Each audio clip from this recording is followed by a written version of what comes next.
태민입니다. 오늘은 고 김대중 대통령님의 서거 16주기입니다.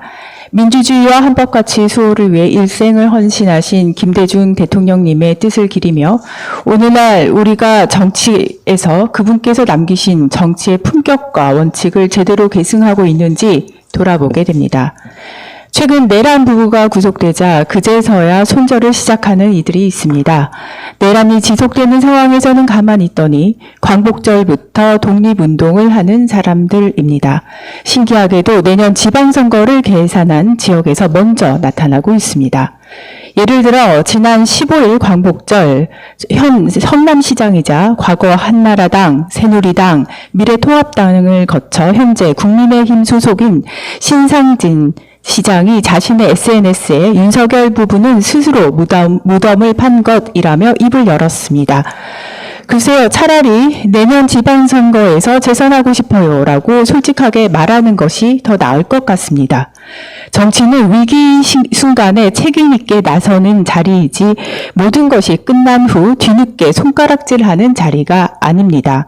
윤석열 씨를 어쩔 수 없이 지지했었다라는 신상진 시장의 발언이 공허한 이유입니다. 앞으로도 각 지역에서 비겁한 기회주의가 만연할 것입니다. 내란 정당 소속이지만 내년에 전국 지방선거에서 어떻게든 살아남고 싶어서이겠죠.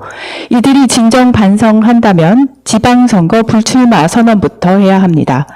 아직도 내란 세력에 붙어있는 사람들, 원칙 없이 시류에 맞춰 손절하는 사람들이 모여있는 곳이 바로 국민의힘입니다. 국민의힘은 이미 수명을 다했습니다. 고쳐쓸 수 있는 상황은 지났습니다. 정당 해산과 그들에 대한 내년 지방선거 심판을 통해 대한민국이 새롭게 태어나는 역사를 써야 합니다. 이제 그 문을 닫을 때가 되었습니다. 조국혁신당은 이미 법무부에 국민의힘 해산 심판 청구를 진정한 바 있습니다. 대한민국의 정치가 품격과 원칙을 되찾을 수 있도록 조국혁신당은 그 노력을 다하겠습니다. 최근 일부 언론은 정부의 조직 개편이 늦어지고 있으며 특히 금융위원회 개편을 둘러싼 논의가 지연되고 있다고 보도했습니다. 매우 우려스럽습니다. 당초 금융정책을 기획재정부로 이관하고 감독 기능을 금융감독원과 통합해 금융감독위원회를 부활시키는 안이 대통령실에 보고되었으나 금융위원회 해체에 따른 시장 혼란 우려와 부처 반발 가능성으로 기류가 달라졌다는 내용입니다. 저는 이것이 단순한 정책 조정이 아니라 기득권의 개혁의 속도를 늦추는 전형적인 장면일 수 있다고 생각합니다. 금융위원회는 오랫동안 관료 금융의 핵심 축으로 자리해 왔습니다. 정책과 감독 권한을 동시에 털어진 채 금융시장을 좌우하며 금융산업진흥과 감독의 균형을 무너뜨렸다는 지적이 끊이지 않았습니다. 개혁을 통해 이 균형을 회복하는 것은 금융감독의 독립성과 전문성을 높이는 길입니다.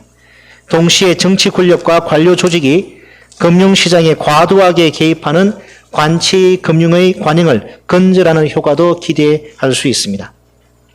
새 정부가 주저해서는 안 됩니다. 저는 이미 금융정책과 감독을 분리하는 내용을 담은 법안을 발의했습니다. 개혁은 기정사실화하고 필요한 경우 부작용은 보완하면 됩니다. 그러나 개혁 자체를 뒤로 미루는 것은 국민의 기대를 저버리고 모피아와 같은 기득권에게 또다시 권력을 돌려주는 일입니다. 모피아의 벽, 특히 금융 권력의 중추를 허물어야만 공정한 금융 질서와 시장의 건전한 발전을 이룰 수 있습니다. 개혁의 문을 지금 열어야 합니다. 조국혁신당이 앞장서겠습니다.